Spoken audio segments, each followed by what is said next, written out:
ప్రతిదినము దేవుని సన్నిధిలో కృపావార్త కొరకు ఎదురు చూస్తున్నాం. దేవా, నీ కృపావార్త నాకు దయచేయి. నీ కృప పొంది దినమెల్లా నేను సంతోషించలాగున నీ కృపావార్త నాకు దయచేయమని భక్తులు ప్రార్థించినట్టుగా మనలో ప్రతి ఒక్కరూ కూడా దేవుని వాగ్దానాల పట్ల ఆసక్తి కలిగి ఉన్నాం. ఈ దిన దేవుడు అనుగ్రహించిన కృపావార్త, ఆయన ఇచ్చిన వాగ్దానాన్ని ధ్యానం చేసుకుందాం. వాగ్దానం రాసుకునండి. ఇర్మీయా గ్రంథం 39:18 నీవు నన్ను నమ్ముకొంటివి గనుక నిశ్చయముగా నేను నిన్ను తప్పించేదను. ఇక మీలో కొందరు అనుకోవచ్చు, నా పని అయిపోయింది, నేను పడిపోతానేమో, నా వల్ల కాదేమో. అటువంటి స్థితి నుండి దేవుడు నిన్ను తప్పిస్తాడు. మీ శత్రువుల చేతుల నుండి మిమ్మల్ని తప్పించగల శక్తిమంతుడు. మీకు ఎదురవుతున్నటువంటి భయంకరమైన పరిస్థితులు ఉండొచ్చు, వాటన్నిటి నుండి దేవుడు మిమ్మల్ని తప్పిస్తానని వాగ్దానం చేస్తున్నాడు. అయితే ఈ యొక్క వాగ్దానము కండిషనల్తో కూడినటువంటిది. It's the conditional promise of God. నీవు నన్ను నమ్ముకొంటివి గనుక నేను నిన్ను తప్పిస్తానన్నాడు. అంటే మనం నమ్మకుండా ఉంటే ఆ వాగ్దానం మన పట్ల నెరవేరదా? ఎస్. అందుకే దేవుడిచ్చిన వాగ్దానాల్లో కొన్ని కండిషనల్ ప్రామిసెస్ కూడా ఉన్నాయి. ఈ కండిషనల్ ప్రామిస్ ఆఫ్ గాడ్లోనే 91వ కీర్తనలో మనకు కనిపిస్తుంది. నీకు ఒక నమ్మకం ఉంది, నువ్వు దేవుని మీద విశ్వాసం ఉంచున్నావు గనుక దేవుడు అంటున్నాడు, నేను నిన్ను తప్పించదను. నిన్నే దేవుడు తప్పించబోతున్నాడు.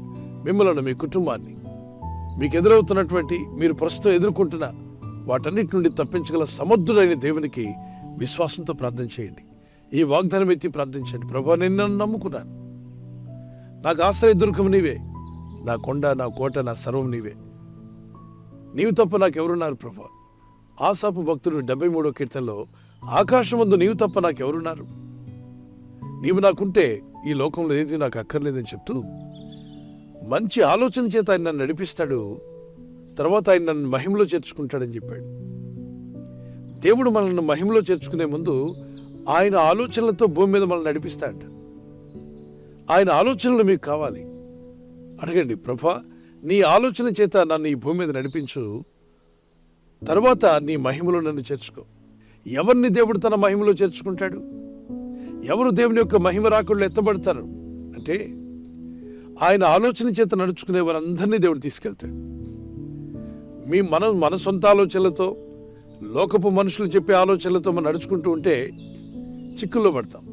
కానీ దేవుని ఆలోచన చేత నడుచుకున్నట్లయితే దేవుడు మిమ్మల్ని తప్పిస్తాడు. అంతేకాదు, మహిమలో మిమ్మల్ని చేర్చుకుంటాడు. ప్రస్తుతం నువ్వు ఎదుర్కొంటున్న ఆ సమస్య ఏదైనా కావచ్చు, అదొక వ్యాధియో, రోగమో, బలహీనతో, లేదు నీకు ఎదురైనటువంటి శత్రువులు నిన్ను ఇబ్బంది పెట్టాలని ప్రయత్నిస్తున్నవారు, కోర్టు కేసులో, ఆర్థిక ఇబ్బందులు, ఫైనాన్షియల్ ప్రాబ్లం, జాబ్లో నీకు సమస్య ఉండొచ్చు, నీ వ్యాపారంలో, నీ పార్ట్నర్స్ ద్వారా, లేదా నీ కుటుంబంలో, నీ వ్యక్తిగత జీవితంలో ఏదో ఒక ఇబ్బంది నిన్ను బాధిస్తూ నిన్ను పడగొట్టేలాగా ఉందా? నా వల్ల ఇంకేం కాదు, నేను తప్పించుకోలేను అంటున్నావా? మీరు తప్పించబడతారు. తప్పక మిమ్మల్ని తప్పించే దేవుడున్నాడు. ఆయన విశ్వాసం ఉంచి ప్రార్థించండి. నీవు, నీ కుటుంబము ఈ ఎదుర్కొంటున్న శోధనల నుండి మీరు తప్పించబడుదురుగాక. దేవుని వాక్యంలో ప్రభంట, నువ్వు నన్ను నమ్ముకుంటేవి కనుక నేను నిన్ను తప్పించదని అన్నాడు. ఆ వాగ్దానం అక్షరాలు నెరవేర్చగల శక్తిమంతుడు ఆయన. మాట ఇచ్చి నెరవేర్చి దేవుని సన్నిధిలో ప్రార్థించండి. ఈరోజు నీ పరిస్థితి ఎలా అయినా ఉండొచ్చు, కానీ మాట ఇచ్చిన దేవుడు మాత్రం మాట తప్పడు.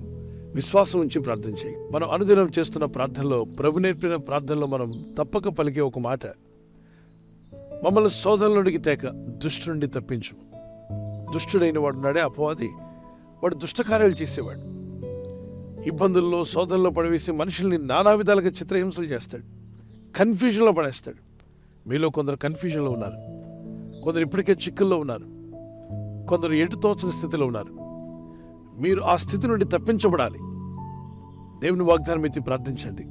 మిమ్మల్ని తప్పించే దేవుడున్నాడు. విశ్వసించి ప్రార్థించండి. దేవుని మీద ఆధారపడండి.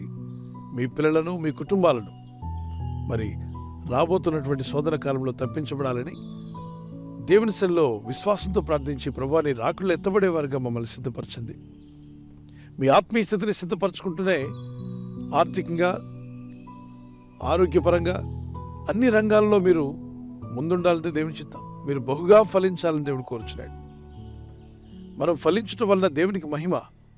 మీరు బహుగా ఫలించడం వల్ల తండ్రిని దేవునికి మహిమ కలుగుతుంది. తెలుసా విషయం? అందుకే ఒక చిన్న వ్యాపారం పెట్టినా, నువ్వు ఫలించాలి. చదువుతున్నా ఫలించాలి. అందుకే మీరు చదువుతున్న మీ చదువుల్లో ఫలించాలి. మీ వ్యాపారాల్లో మీరు ఫలించాలి. ఉద్యోగంలో మీరు ఫలించాలి. ఆత్మీయతలో ఫలించాలి. భక్తిలో ఫలించండి. విశ్వాస జీవితంలో ఫలించండి. ఆత్మ ఫలములు కలిగి ఉండండి. నీతి ఫలాలు కలిగి ఉండండి. మారు మనసుకు తగిన ఫలాలు కలిగి ఉండండి. ఇవన్నీ మీకు మేలు కలిగిస్తాయి. దేవుని యందు విశ్వాసం ఉంచి ఆయన కృప పొందిన మీరు ఎదుర్కొంటున్న శోధనల నుండి తప్పించబడాలంటే దేవుని చిత్తం. దేవుని సన్నిధిలో ప్రార్థించండి. ప్రభువా, నేను నమ్ముకొని ఉన్నాను, ఈ శోధన నుండి నన్ను తప్పించు. ఈ వాగ్దానం ఎత్తి ప్రార్థిస్తుండగా ప్రభు అయిన దేవుడు గొప్ప కార్యాలు మీ పట్ల జరిగించుగాక. ఈ కీర్తన మనంతా కలిసి పాడుకుందాం. నేను నిన్ను నమ్ముకొంటిని, నీవు నన్ను విడవనంటివే. నా తోడుయు నా నీడయు నీవే యేసయ్యా, నా తోడు నా నీడ నీవే అంటూ ఈ కీర్తన మాతో కూడా కలిసి పాడుతుండగా నమ్మండి, ఆయన నమ్ముకున్నావు నీవు, తప్పక ఆయన మిమ్మల్ని తప్పించబోతున్నాడు. కలిసి పాడు. నేను నిన్ను నమ్ముకుంటిని, నీవు నన్ను విడువనంటివే. నేను నిన్ను నమ్ముకుంటిని, నీవు నన్ను విడువనంటివే. నా తోడుయు నీవే, నా నీడయు నీవే, నా తోడు నీడ నీవే యేసయ్యా. నా తోడుయు నీవే, నా నీడయు నీవే, నా తోడు నీడ నీవే యేసయ్యా. అందరూ నన్ను విడిచినా, నీవు నన్ను విడువనంటివే. అందరూ నన్ను విడిచినా, నీవు నన్ను విడువనంటివే. నా తల్లియు నీవే, నా తండ్రియు నీవే, నా తల్లి తండ్రి నీవే యేసయ్యా. నా తల్లియు నీవే, నా తండ్రియు నీవే, నా తల్లి తండ్రి నీవే యేసయ్యా. నా బంధువు నీవే, నా మిత్రుడా నీవే, నా బంధు మిత్రుడ నీవే యేసయ్యా. నా బంధువు నీవే, నా మిత్రుడా నీవే, నా బంధు. కొందరు అనుకుంటారు దేవుడు మనల్ని శోధనలో బాధల్లో పడేస్తాడని. కాదు కాదు. వాక్యం చదవండి. 1 కొరింథీ 10:13 సాధారణముగా మనుషులకు కలుగు శోధన తప్ప మరి ఏది మీకు సంభవింపలేదు. దేవుడు నమ్మదగినవాడు. మీరు సహింపగలిగినంతకంటే ఎక్కువగా ఆయన మిమ్మను శోధింపబడనీయడు.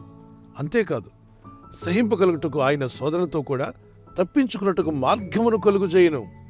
మీరు శోధనలో ఉన్నట్లయితే మిమ్మల్ని తప్పిస్తాడు. శోధన నుండి తప్పించుకునే మార్గం మీకు చూపించబోతున్నాడు. ఆ మార్గం ఏంటో దేవుని సన్నిధిలో కనిపెట్టి తెలుసుకోండి. ప్రతి ఒక్కరిని దేవుడు తప్పించబోతున్నాడు. దేవుని సన్నిధిలో మొరపెట్టండి, ప్రార్థించండి. You shall be set free, the lord will open a door for you. నీ కొరకు ఒక ద్వారాన్ని దేవుడు తెరుస్తున్నాడు. నీకు ఒక మార్గం దేవుడు చూపించబోతున్నాడు. నీ కుటుంబం తప్పించబడబోతుంది. ఈ ఇజ్రాయిలందరినీ హతమార్చడానికి పొదునైన ఆయుధాలతో పరిగెడుతూ వస్తున్న ఫరో సైన్యం నుండి దేవుడు తప్పించలేదా? అద్భుత రీతిగా తప్పించాడు. మరి వీరిని మింగేస్తానని చెప్తున్న ఎర్ర సముద్రం నుండి కూడా దేవుడు తప్పించాడు కదా. సముద్రంని 2 పాయలుగా చీల్చి ఆయన నమ్ముకున్న ప్రజలను సముద్రం దాటించాడు. ఆరిన నేలలో దాటించాడు. ఎక్కడ మార్గం లేదో అక్కడ మార్గం చూపించాడు. Where there is no door, God can create a door for you. Where there is no opportunity, God can create a opportunity for you. నీ ఉద్యోగ అవకాశం కావచ్చు, నీ కుటుంబ పోషణ కొరకు, నీ ఆత్మీయ ఎదుగుదల కొరకు, నీ ఇంటి వాళ్ళ రక్షణలోకి రావడం కొరకు ద్వారములు తెరవగల శక్తివంతుడైన దేవుని సన్నిధిలో ప్రార్థించు. మరి దేవుడు మీకు నూతన ద్వారాలు, నూతన మార్గాలు చూపించి ప్రస్తుతం మీరున్న పరిస్థితి నుండి మిమ్మల్ని తప్పించి ఆయన మహిమ పొందునుగాక. ప్రార్థన చేసుకుందాం. పరిశుద్ధమైన మా ప్రియ తండ్రి, మీరు వాగ్దానం చేసిన రీతిగా నీవు నన్ను నమ్ముకుంటేవి గనుక నేను నిన్ను తప్పక నిశ్చయముగా తప్పిస్తానని చేసిన వాగ్దానము నీ ప్రజలందరి ఎడల నెరవేర్చబోతున్నాం. ఈ ప్రజలు చేస్తున్న ప్రయత్నాలు ఫలింపచేయండి. ఈరోజు ప్రార్థించి ప్రయత్నించబోతున్న శంకుస్థాపన అయిన, గృహప్రవేశమైన, ఒక బిజినెస్ ప్రారంభిస్తున్నా, ఉద్యోగ ప్రారంభానికి వెళ్తున్నా, ఒక మంచి కార్యక్రమాన్ని ప్రారంభిస్తుండగా, నేను వారి బిడ్డల వివాహం కొరకు ప్రయత్నాలు చేస్తుండగా వారు చేస్తున్న ప్రయత్నాలు ఫలించలాగున మీ దూతలకు ఆజ్ఞాపించండి. మీరు ఆజ్ఞాపిస్తే కార్యాలు జరుగుతానైనా. ప్రభు, ఎవరైతే అనారోగ్యం, బలహీనత అనే అంధకారంలో వారి జీవితం ఉన్నదో అటువంటి వ్యాధి రోగాలను వెళ్ళగొట్టి ఈ వెలుగును ఉదయింపచేసి నీ గాయపడిన హస్తంతో వారి క్రిటికల్ సిచ్యువేషన్ నుండి, వ్యాధి రోగముల నుండి, రోగ పడకల నుండి వారిని లేవనెత్తి స్వస్థపరిచి నీ సాక్షిగా వారిని వాడుకోరాయన. ప్రయాణం చేసి బయటికి వెళ్తున్న వారు మళ్ళీ తిరిగి క్షేమంగా ఇళ్లకు వచ్చేటకు సాయం దయచేయండి. మా ప్రయాణాల్లో నీ కాపుదలు ఇవ్వండి. ఎటువంటి యాక్సిడెంట్స్ కానీ ప్రమాదాలు కానీ గురి కాకుండా నీ కాపుదలు యేసు నామములో ప్రతి ఒక్కరికి కలుగునుగాక. తండ్రి, ఈ వాగ్దానం ఎత్తి ప్రార్థిస్తూ ఏకీవిస్తున్న వారు ప్రపంచంలో ఏ దేశం నుండి, ఏ ప్రాంతం నుండి, ఏ ఊరు నుండి వారు ప్రార్థిస్తూ ఏకీవిస్తున్నా వారిని ఇప్పుడే దర్శించము నాయన. వారు నిన్ను నమ్ముకున్నారు కనుక నువ్వు తప్పిస్తానని వాగ్దానం చేశావు. నిశ్చయముగా వారు తప్పించబడాలి.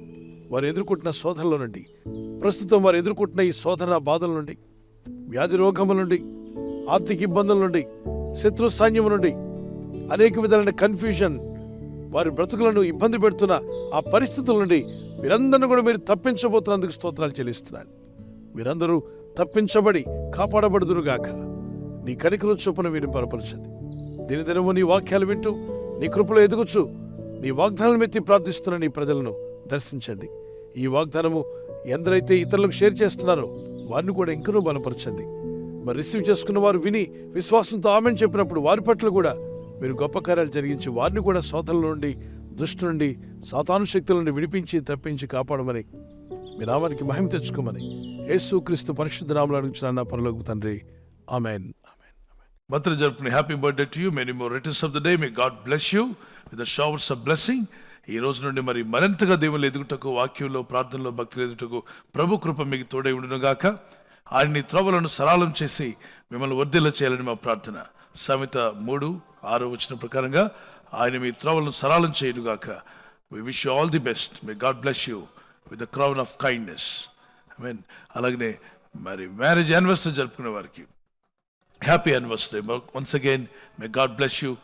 అనేక యానివర్సరీలు చేసుకునేటువంటి కృప, సహాయం దేవుడు మీకు దయచేయునుగాక. Promise of God for you, Jeremiah chapter 29:11. I know the plans I have for you, to prosper you, to bless you. నేను మిమ్మల్ని గురించి ఉద్దేశించిన సంగతులు నేను ఎరుగుదును, అవి హానికరములైనవి కావు, సమాధానకరమైనవే అని ఇర్మియా గ్రంథం 29:11 ప్రభు సెలవిచ్చాడు. మీ కుటుంబంలో సమాధానము, ఐక్యత, ఏక మనసు, మీ కుటుంబంలో ఆత్మీయత పెరుగునుగాక. God bless you. ఎన్నో యానివర్సరీలు చేసుకున్న కృప దేవుడు మీకు ఇచ్చునుగాక.